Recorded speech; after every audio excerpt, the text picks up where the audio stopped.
은퇴를 앞두고 많은 이들은 마치 고된 긴 여정이 끝난 것처럼 안도의 한숨을 내쉰다. 오랜 직장 생활과 반복되는 의무에서 벗어나면 삶이 자연스레 자유롭고 행복해질 것이라는 기대가 마음을 채우기 때문이다. 하지만 막상 은퇴 후의 현실은 생각보다 단순하지 않다. 첫날 아침 알람 없이 늦잠을 자고 여유로운 산책을 즐길 때는 해방감이 가득하지만 시간이 흐를수록 허전함과 불안감이 스며든다. 그동안 직장이 만들어주던 규칙과 목표가 사라진 자리에는 하루를 어떻게 채워야 할지 모르는 공백이 남고 가족과의 관계 또한 미묘한 변화를 겪는다. 돈이 충분하다고 해서 이 공백이 채워지는 것은 아니며 오히려 경제적 여유가 있는 이들조차 새로운 갈등과 싸움에 직면한다. 서울에서 35년간 대기업을 다니다 62세에 퇴직한 김정수 씨는 은퇴 후를 오랫동안 기다려왔다. 퇴직금을 포함해 10억 원에 가까운 자산을 마련했고 부부의 국민연금까지 합치면 매달 안정적인 생활이 가능하다고 믿었다. 처음 몇 달은 여행을 다니고 친구들과 골프를 즐기며 청춘을 되찾은 듯 했지만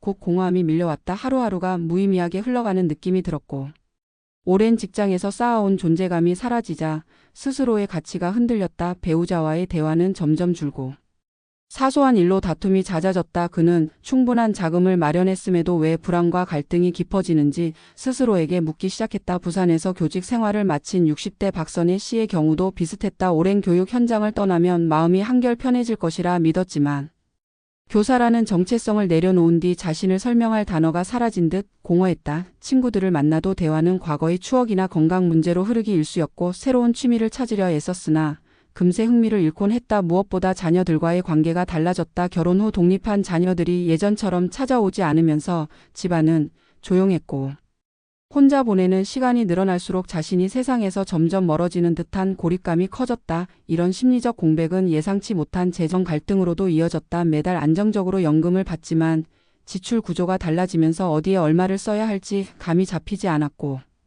작은 지출에도 민감해졌다. 수도권에서 중소기업을 운영하다 60세에 사업을 접은 이철호 씨는 은퇴 후 부부가 함께 시골로 내려가 텃밭을 가꾸며 살기로 했다. 도심의 경쟁과 소음에서 벗어나 평화로운 삶을 꿈꿨지만 현실은 달랐다. 농사와 집 관리에 드는 예상 밖의 비용과 노동 강도는 생각보다 훨씬 컸고 마을 공동체에 적응하는 일도 쉽지 않았다. 젊은 시절부터 함께한 부부였지만 하루 대부분을 함께 보내며 맞닥뜨린 생활 방식의 차이는 잦은 갈등을 낳았다. 시골 생활이 단순히 경제적 절약을 위한 선택이 아니듯 마음의 준비 없이 내려간 삶은 낯선 싸움의 연속이었다. 세 살의 모두 공통점은 뚜렷하다. 은퇴를 새로운 시작으로 받아들이는 대신 오롯이 쉼의 시간으로만 기대했을 때 나타나는 허탈감과 정체성의 혼란이다. 많은 사람이 은퇴를 마치 오랜 전투의 종결처럼 여기지만 실제로는 또 다른 전쟁의 시작이다. 직장에서 주어지던 사회적 관계와 성취의 목표가 사라지면 자신을 증명할 무대가 없어진다. 그 공백은 때로 부부 관계의 균열과 외로움으로 이어지며 심리적 건강까지 위협한다. 또한 경제적 기반이 넉넉하더라도 새로운 생활 패턴을 설계하지 않으면 재정 관리에 허점이 드러난다. 수입이 줄어드는 상황에서 불규칙한 지출이 반복되면 마음의 여유는 쉽게 흔들린다. 결국 은퇴 후의 진짜 싸움은 돈이 아니라 삶을 어떻게 재구성하느냐에 달려있다. 전문가들은 은퇴 후의 만족도는 경제적 준비 30%, 비경제적 준비 70%라고 강조한다. 이는 단순한 수치 이상의 의미를 담고 있다. 직장에서 쌓아온 경력과 역할이 사라진 자리를 메울 수 있는 것은 새로운 관계 맺기와 자기만의 일상 계획이다. 작은 봉사활동이나 동네 모임, 취미를 통한 소규모 프로젝트가 심리적 안정을 주고 하루의 리듬을 만든다. 또 배우자와의 관계를 다시 설계하는 일도 중요하다. 함께 지내는 시간이 늘어나는 만큼 대화의 방식과 갈등을 푸는 방법을 재정비해야 한다. 그렇지 않으면 사소한 의견 차이가 일상의 균열로 번지기 쉽다. 은퇴는 결국 또 다른 출근을 위한 준비와 같다. 과거의 직장 대신 나 자신을 위한 일터를 새로 만들어야만 공허와 갈등을 줄일 수 있다. 김정수 씨는 퇴직 후 1년 동안의 혼란을 겪은 뒤 지역 아동센터에서 아이들을 가르치는 봉사활동을 시작하며 삶의 활력을 되찾았다. 박선희 씨는 그림 그리기를 배우고 전시회에 도전하며 자신의 시간을 가치 있게 채워가고 있고 이철호 씨는 시골 마을 주민들과 협동조합을 만들어 작물 판매를 시작하며 새로운 목표를 찾았다. 이들의 변화를 보면 은퇴 이후의 행복은 단순히 일하지 않는 상태에서 오지 않음을 알 수 있다. 그것은 새로운 목표와 관계, 그리고 스스로를 위한 일거리를 만들 때 비로소 다가온다. 은퇴를 준비한다는 것은 단순히 돈을 모으는 행위가 아니다. 남은 시간을 어떻게 살아갈지, 누구와 어떤 가치를 공유할지를 설계하는 깊은 작업이다. 돈만으로는 채울 수 없는 마음의 허기와 삶의 공백을 미리 이해하고 채워갈 방법을 찾는 것이야말로 진짜 전쟁을 이겨내는 힘이다. 은퇴는 끝이 아니라 인생의 또 다른 무대의 시작이며 그 무대를 어떻게 채우느냐가 삶의 품질을 결정한다. 은퇴 후의 삶이 진짜 전쟁처럼 다가오는 이유를 더 깊이 들여다보면 그것은 단순히 직장을 그만두는 행위가 아니라 오랜 세월 몸에 밴 사회적 구조와 개인적 습관을 한순간에 바꾸는 과정이기 때문이다. 우리는 직장에서의 역할을 통해 자신을 정의하고 관계를 쌓으며 하루의 리듬을 유지해왔다. 그러나 그 질서가 사라지면 남는 것은 한없이 긴 하루와 스스로를 어떻게 설명해야 할지 모르는 불안뿐이다. 이 공백을 채우지 못하면 은퇴는 오히려 심리적 후퇴와 정체성의 혼란을 가져온다. 특히 한국의 은퇴 세대가 직면하는 문화적 특수성도 크다.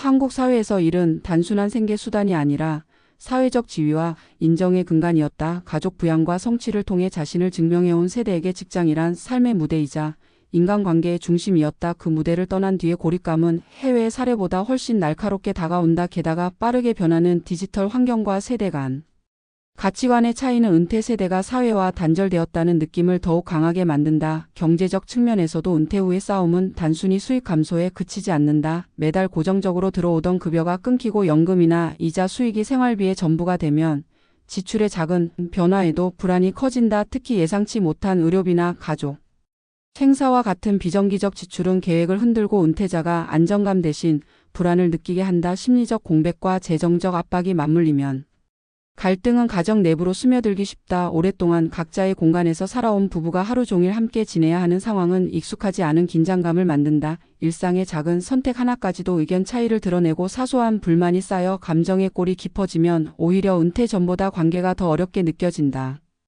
또 자녀와의 관계에서도 새로운 거리가 생긴다. 독립한 자녀들이 부모를 찾는 빈도가 줄어들수록 부모 세대는 자신이 더 이상 필요하지 않다는 상실감을 경험하고 이는 스스로의 존재 이유를 흔든다. 이처럼 은퇴는 단순히 일을 멈추는 것이 아니라 삶의 구조 전체가 재편되는 과정이기에 준비 없이 맞이하면 혼란은 피할 수 없다. 그렇다면 이 전쟁을 이기기 위해 필요한 것은 무엇일까?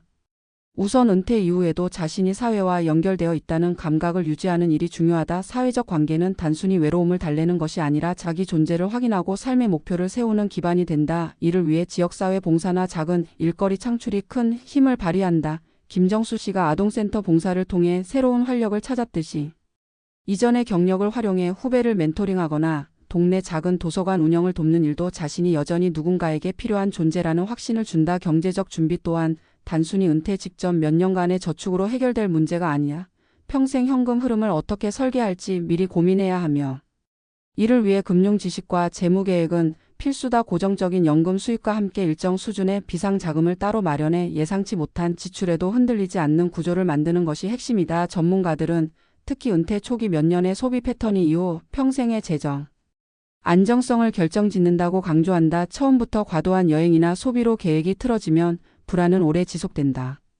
더 중요한 것은 삶의 의미를 재구성하는 일이다. 많은 은퇴자가 겪는 공허는 단순히 시간이 남아돌아서가 아니라 그 시간을 왜 살아야 하는지 목표를 잃었기 때문이다. 직장에서 주어진 목표 대신 스스로에게 새로운 미션을 부여해야 한다. 그것이 취미이든 배움이든 혹은 지역사회 참여든 자신이 살아있음을 느끼게 하는 가치 있는 활동이어야 한다. 그림을 배우고 전시를 준비하는 박선희 씨처럼 자신이 성장하고 있음을 체감할 수 있는 일은 행복의 지속성을 만든다. 부부관계 역시 새로운 관점에서 재설계할 필요가 있다. 오랫동안 각자의 일터에서 보내던 시간이 갑자기 사라지면 함께하는 시간이 즐겁기만 한 것은 아니야. 상대방의 생활 리듬과 성향을 다시 알아가며 함께하는 방식에 대한 합의를 찾아야 한다. 이를 위해서는 대화와 역할 분담이 필수적이다. 단순히 함께 밥을 먹는 시간을 넘어서 서로의 하루를 존중하고 각자만의 시간을 인정하는 균형이 필요하다. 은퇴는 끝이 아니라 전환점이며 이 전환을 성공적으로 넘기려면 단순한 경제적 준비를 넘어 인생의 지도를 새롭게 그려야 한다. 그 지도에는 가족과의 관계 회복, 사회적 네트워크 유지, 새로운 배움과 성장, 그리고 의미 있는 일거리 찾기가 담겨야 한다. 나이와 상관없이 다시 시작할 수 있다는 마음가짐이야말로 은퇴 후 전쟁에서 가장 강력한 무기다. 은퇴를 앞둔 이들에게 필요한 것은 퇴직금의 액수보다 자신의 삶을 어떻게 다시 디자인할지에 대한 구체적인 그림이다. 미래의 하루를 어떻게 채울지 스스로에게 묻고 답을 찾아가는 과정이 지금의 준비보다 더 큰 자산이 된다.